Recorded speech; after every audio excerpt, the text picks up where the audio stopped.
open with that much time. And then a nice catch there. Great concentration on behalf of Porter Gowd's Jody Horton to come up with that ball. First and 10, 48 seconds left to go in the first quarter of play here. Porter Gowd with the ball on the 45-yard line. Thaxton going back, almost slips and falls down, rolls out to his left, throws it upfield. It's going to be picked off. Nope, almost by number 12 from Bishop England, Mark Tawes. Pulling almost double duty, playing an awful lot tonight. Tawes right there to try to get it, as you'll see on a replay. And again, this is a tough action for Thaxton. He is running to his left and trying to throw on the run with his right hand. He can't get planted, and it's up for grabs, and then it gets knocked around and incomplete. A nice play by Ashley Haynes to come back.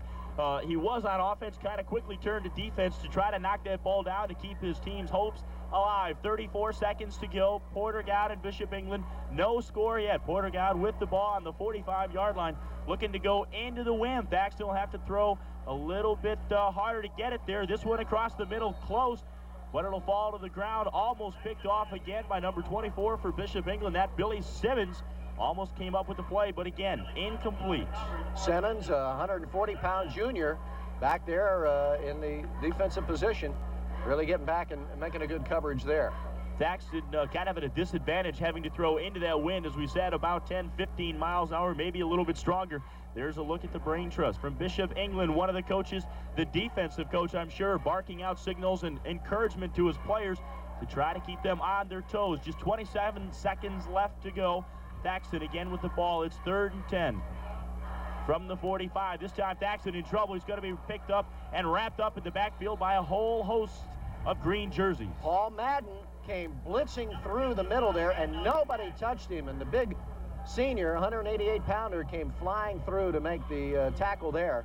And they're going to call one of their 20-second timeouts with just 11 seconds remaining in this particular match here. This could be big, because if the Bishops can come up with some kind of play here, they might be able to get the ball back. It's 4th and a bunch, about 17, 18 yards to go. And a big play here, they might be able to get maybe an interception, some kind of turnover, and run the ball back. There's only 11 seconds left, still looking for our first score of the night. Well, they've only got about 62 and a half yards to pay dirt. So not only do they have to go a bunch to get a first down, but I think really they might have just time for one more play, and especially if it's going to be a time-consuming pass play. You see Paul Madden going back in. He barks out the defensive instructions to his teammates as he gets them from his coach, and then goes in. And now Porter Gowd has called a timeout. So Bishop England called their 20-second timeout to kind of get their act together, and now the Bishops want one. Maybe the Cyclones head coach Alan Horn in his second year figuring, well, I can't take him home with me. I can't store him up. Might just well call it and give our kids every opportunity they had to come up with something big on this final play. And as you can see, those banners that are strung from the top of Johnson Haygood all the way down to the bottom, and then all the way around the stadium here. Plenty of spirit. That's kind of what it's all about. These cheerleaders worked so very, very hard for weeks trying to put together all these banners.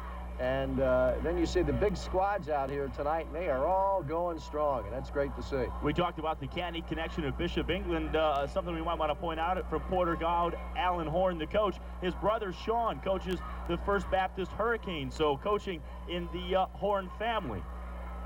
Thaxton will bark out the signals. This will probably be it. He's going to just kneel down, and with no timeouts for either team left, we'll take about 3 seconds off the clock. They'll stop the clock now. And maybe on that one, Coach Horn might have wanted Thaxton to run around a little bit, because now the Bishops will take control of the ball. They've got one last shot at it with 8 seconds to go. Now, granted, they're an awful long way. They have the win, though. They'll take possession on the 28-yard line, and Candy will go out and see what he can do. Well, and I'm sure Dad told him, no, son, while they're out there, I want you to talk a little bit about what we're going to do here. And I'm sure they've had their conference, but what they didn't count on was a strong rush. But look at this, and a loose ball now. I thought maybe we might have a repeat of what was that, Cal Stanford about 4 or 5 years ago. The band was on the field, the ball was loose, everybody flipping it, but it wasn't meant to be. Number 55 for Bishop England picking up the lead. 10-7 in the third quarter, but Frank Ancrum puts an end to that. He'll take it all the way in for the Warriors to put them on top 14-10. The Wando faithful can breathe just a little bit easier over there at Wando tonight. Then in the fourth, Dexter Coakley puts an exclamation on this one. Watch him. He'll take the punt, a couple of bounces right there, and this guy is gone. And watch him break some tackles and get around the left side into the end zone. And after the two-point conversion, the Warriors went on to beat Bishop England 20. But when he carries the ball, he doesn't protect it, and the ball pops loose, only to be recovered by a BE player again, and that preserves the drive. Moments later, a 20-yard field goal knocked in, and it was 7-3 at that point. And BE eventually was up 10-7 at the halftime, but couldn't hold it, and the final score was Wando on top of that ball game without any problem. We'll go finally here to Baptist Hill for the game tonight. The trip across the bridge to take on Dickie Dingell's ball club. First quarter, Warriors, number 36, Travis Jervy, up the middle, the 1-yard touchdown run, 7-0 in favor of the Warriors. Jervy back on the sidelines getting some instructions from one of the younger fans. Second quarter, BE driving. Number 17, John Canny slips the tackle, passes upfield to number 12, Mark Tawes. Big run. He gets mashed, though. He loses the ball. Recovered, though, by BE's Michael Dieterville. It would lead to a field goal and made it 7-3 in favor of Wando. Later in the half, Warriors pitch to Frank Ancrum. It's loose. BE would jump on the ball. It would prove to be a costly turnover for the Wando Warriors. Very next play, Canny again with the ball, rolling to the right, looking downfield. The pass is good for 7 points. That made it 10-7 in favor of BE at the halftime. But the Warriors rally in the second half and go on to beat Bishop England. The final 22-10. Well, Rusty Davis trying to get North Charleston's program off to greater heights. Action in this ball game tonight now. First half, Coach Davis watching his defense at work. James Spates of BE comes up with the interception and returns it just outside of bounds to keep BE on the attack. Crowd shots say, hey, we like what we see, and Jack Canny says, hey, let's go to work. 17-yard TD pass, his son John Canny to Mark Tawes, and the Bishops are on the board 7-0. Robert Trotter is stopped for no gain, and Bishop England shows that they mean business, and they pick up the win tonight. Final score there is Bishop England 17-6. Walterboro. Tonight's action, the Cougars of North Charleston and the Battling Bishops from over at Bishop England. Now, our very own Dean Stevens was on the sidelines of that one tonight. Dean, how'd they turn out?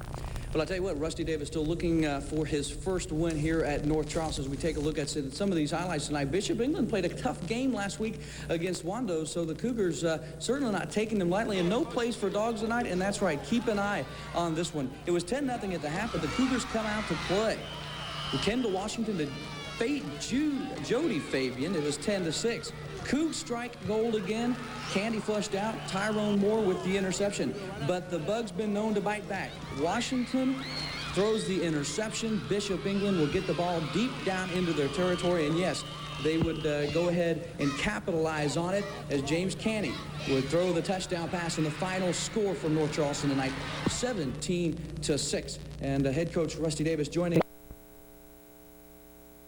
Over, but we just didn't capitalize, and then we had a couple mistakes at the quarterback position tonight, threw into some coverage and gave up some interceptions, turned the ball over in the second half. It was tough for us, really was. At Middleton for over 15 years, you come here as your first year. This has got to be awfully frustrating for you, is it? Yeah, right now it is. It's, you know, any loss is going to be tough, but you know, we just going to have to put this behind us and work hard for Hanahan next week. Coach, I appreciate you sticking around talking to us tonight. Okay. Or Goose Creek. This week, things were a little bit more evenly matched against Bishop England. Davis using his head tonight, indeed. North Charleston moving the ball. Kendall Washington looks and finds who? Bishop England, no, North Charleston. Then the ref says it's intercepted by Mark Tawes. Then they convert big time. John Canty drops back, looking all around and finding a diving Tawes in the end zone.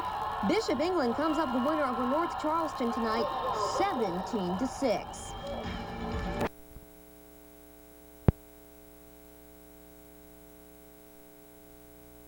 To wage war. James Spates of BE. What an evening. Watch this 7-yard run as the Bishops are up 17-7 in the third quarter. Stahl comes back with a TD run of their own. Nakia Addison on a 7-yard run around his left end. It's 17-13 with just under 5.5 left in the third, but BE's Spates on the first play following the kickoff. Forget it.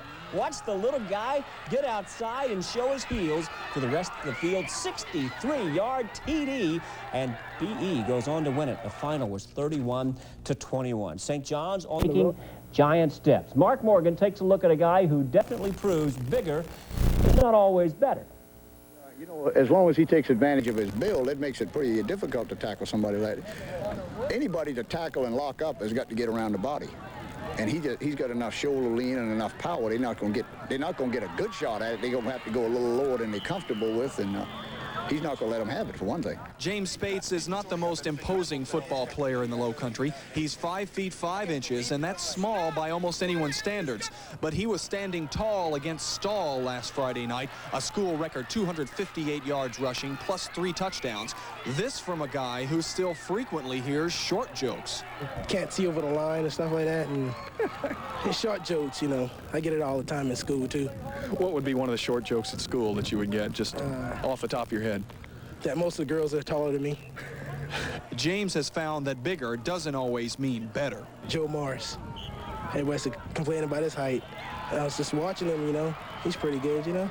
So I go out and keep on trying. I could do it. And that hard work is paying dividends. James Spates is proving that once again, big things often come in small packages. Mark Morgan, Live 5 Sports.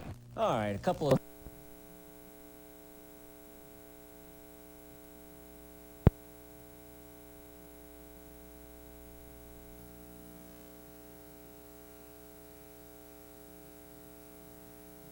Berkeley 22-21 in overtime. A couple of other big ones for you. Somerville beating Sumter tonight 7-0. That's about all the time we have for High School Football 90 on this Friday night. Thanks for joining us, and we'll see you. Arby's excites me like 27-6. Now Stahl High School's field goal, it clears by about 10 yards. BE led 10-7 at that point. Stahl coaches huddling on the sidelines, and it would work. Warrior defense forcing the fumble. They'll jump on it in the backfield, looking for the go-ahead touchdown. But they were forced to settle for a field goal attempt. It's blocked, though, by Bishop England, and that makes the BE fans stand up and salute their defense for holding the lead on the night. BE James Bates, a huge night, 254 yards and 3 touchdowns, leading the battling Bishops to a 31-21 victory over Stahl High School. On the scoreboard, again, scores slow coming in. We don't have any in this group, but we will tell you, we've got one that's been...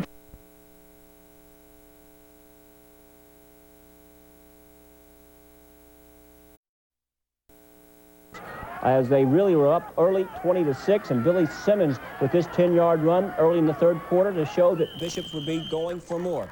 James Spates, the little bowling ball, watch him kind of crash through the middle here, and he's almost on the ground. He just keeps churning his little legs, and he's headed for the end zone. 32 yards later, the 5'4" speedster makes it 27-6. He had 2 touchdowns and close to 150 yards rushing tonight, and an excellent effort. And here we go with a little defense. John Canny, Jack Canny's son, with the deflected pass on the interception, and BE picks up the victory. On to North Charleston now. Action for this ball game in the north area between Baptist. Early on in the third quarter, John Canty hits Michael Waltrip for a big gain on the very next play. Canty hands off to James Spites, and he breaks every tackle. I think he just loves breaking tackles more than running. He goes into the end zone. He outfought his way to the pay dirt. Bishop England downs First Baptist, their first loss of the year, 27-6. Let's move on to scores from around the region. Blackville, Hilka, do they block?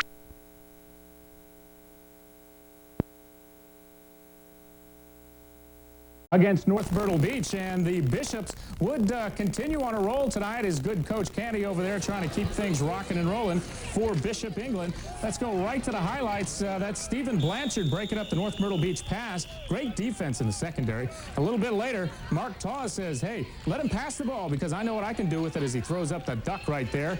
Coming down with the interception as the Chiefs are held to just 6 points tonight. Bishop England with a big roll as they beat North Myrtle Beach tonight. There's your final, 28-6, as Bishop England continues with a fantastic season under Coach Canty. All right, now before we run down all the scores. But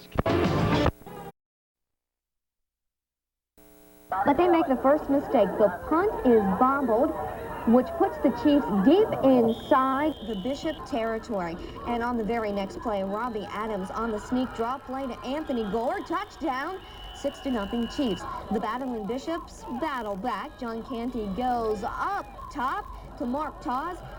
The point after is good, 7-6, but no problem in this one. Bishop England a winner, 28-6. In Hanahan, the Lawrence coaching career, if he wants to talk about offensive strategy, he can do it at the breakfast table. That's because his quarterback, number 17, is also his son, John Canty. This coach-player, father-son relationship can be a little tricky. I guess he listens to everything you say and says, yes, sir, I'll try and do that better next time, sir. You talking about the same one I live with? Yeah. No, I think, you know, I think he listens and all, but I don't think he agrees with everything I say. I know darn good well he doesn't. He just doesn't say much about it. But sometimes John's teammates have something to say about the Canty connection. All the seniors were all over me last year, but this year hadn't been much at all, really. But they just like call me daddy's boy and all. That's about it. And what do you tell them when they call you daddy's boy? Nothing really. I just ignore it. It's not an easy situation, but the Cantys are a football family. Even Mom gives a few pointers now and then. When it's convenient, she likes to think she doesn't know football. When she wants to say something, she does. If at first you don't succeed, you get plenty of advice. Right, John? Mark Morgan, Live 5 Sports. All right, we all know about that convenient conversation. Weeks left, and he picks up a big 25 yards as he scrambles inside Baptist Hill territory. Then Spikes sweeps right this time, picking up 3 yards for the touchdown, 7-0 Bishops. But Baptist Hill answers. Willie Moultrie. He's going. When it's all done, it's 55 yards for a big touchdown. The point after was not good, so Bishop England still had the lead at 7-6.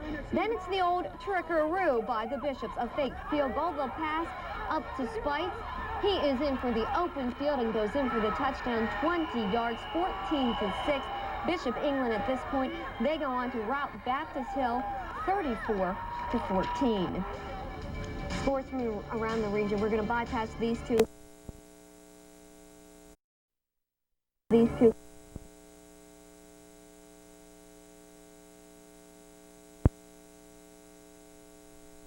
By the Bishops for the touchdown, a 20-13 St. John's lead. Then in the fourth quarter, St. John's Dwayne Brown keeps the ball, runs it in for a score, 27-20 St. John's. The Bishops on the drive to tie the game, but St. John's Keith Dislin intercepts it, and that pretty much knots it for St. John's tonight as he returns it down. Islanders quarterback Brown throws to Solomon Stanley. The edge, and this was a good one. 13-13 in the third quarter. After a fumble, the Islanders convert. Donzie Smalls takes it in, 20-15. But then the Islanders make a big mistake. When the punt is blocked right there, Bishop England recovers deep in Islander turf. Bishop England's John Canty then rolls right, but finds Michael Waldrop left in the paint for 7. That tied it back up at 7. A roughing the kicker penalty kept the Islanders' next drive alive. On the keeper, Dwayne Brown scores 27-7 St. John's, and they go on to win this one. Another late score, 33-20 over Bishop England.